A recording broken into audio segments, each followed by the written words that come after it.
Les Francs font partie des tribus barbares qui n'ont pas déferlé sur l'Empire, mais qui s'y sont installés petit à petit, discrètement, mais qui bientôt vont cesser d'être discrets. Les Francs s'étaient installés à la fin du IIIe siècle sur le cours inférieur du Rhin, proche de son embouchure, sur la rive droite, à l'extérieur de l'Empire pour le moment. Et ils avaient passé avec Rome des accords de service militaire, et c'était eux qui gardaient eux-mêmes la frontière contre d'autres barbares. Et petit à petit, en échange, ils avaient obtenu des terres sur la rive gauche du Rhin, c'est-à-dire à l'intérieur de l'Empire romain. Ils descendaient peu à peu vers le sud. Et ces Francs, qui étaient de farouches guerriers, fournirent à l'Empire de véritables dynasties de généraux, et pas seulement de généraux d'ailleurs. Et l'un de ces généraux, qui s'appelait Sylvanus, fut même généralissime, et en 355, il fut même proclamé empereur. En réalité, il fut assassiné au bout de 28 jours, ce qui explique que vous n'en ayez pas entendu parler, ni moi non plus d'ailleurs. Mais on peut signaler que le fils aîné de Théodose Ier avait lui-même épousé la fille d'un général franc, tout comme la fille de Valentinien III avait épousé le fils du roi des Vandales, Genséric. Les Francs avaient donc un bel avenir devant eux, apparemment, mais leur ascension fut freinée parce que, au contraire de tous les autres peuples barbares, ils ne se firent pas chrétiens au moment où Théodose, en 380, décréta que l'Empire devenait chrétien. Ils étaient restés païens. On les oublia donc un peu, mais ils profitèrent des troubles de l'époque pour s'étendre petit à petit vers le sud.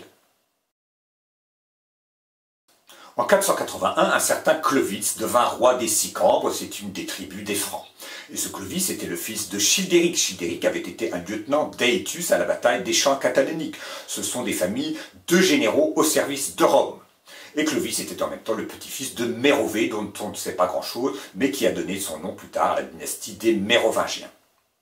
Or, à l'époque, un certain Syagrius, qui était un des successeurs d'Aétus comme préfet des Gaules, se proclama tout simplement roi du nord des Gaules, c'est-à-dire le pays qui est voisin de celui des Francs. Et du coup, Clovis se fit le défenseur de l'autorité de l'empereur, c'est-à-dire Zénon, qui depuis 476 est empereur unique qui siège à Constantinople. Mais Constantinople c'est un peu loin et donc pour faire régner l'ordre en Gaule, il vaut mieux prendre un voisin, c'est Clovis qui se charge de cette besogne.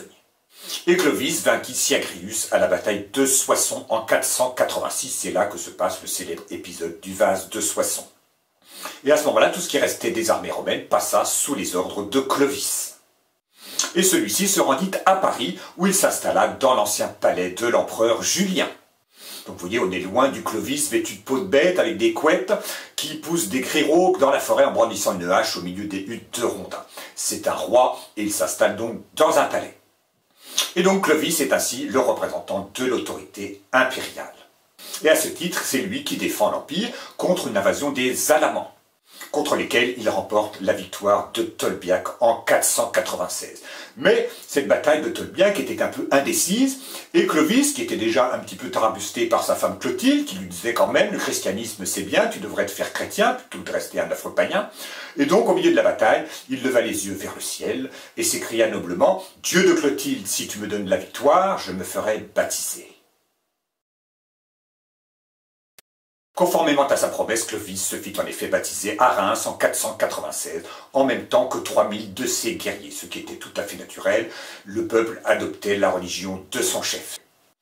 Et les Francs, qui avaient beaucoup gagné en puissance grâce à Clovis, étaient l'un des trois grands peuples barbares qui régnaient sur les anciennes Gaules. Il y avait les Visigoths dans le sud-ouest, en Aquitaine, et puis il y avait les Burgondes dans la vallée du Rhône.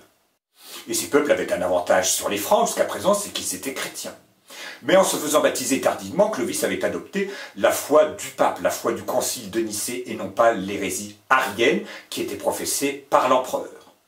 Et qui était professée aussi par les Visigoths et les Burgondes, un petit peu pour faire plaisir à l'empereur.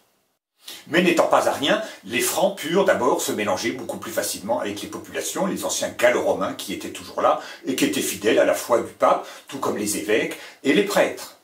Et les enfants des chefs guerriers francs épousaient les filles des propriétaires terriens gallo-romains. Mais en même temps, Clovis devint le favori du pape, puisqu'il n'était pas hérétique. Et le pape le soutint dans ses querelles contre les autres rois barbares, et c'est ainsi qu'en 500, Clovis vainquit le roi des Burgondes et lui imposa un tribut. Il mena ensuite une guerre contre les Visigoths. Et cette guerre se termina par la bataille de Vouillers en 507, au cours de laquelle Alaric II trouva la mort. Et quand Clovis mourut, en 511, il était maître non seulement du territoire d'origine des Francs, c'est-à-dire l'embouchure du Rhin, tout le nord des Gaules, mais de tout le territoire qui se situait entre la Loire et les Pyrénées.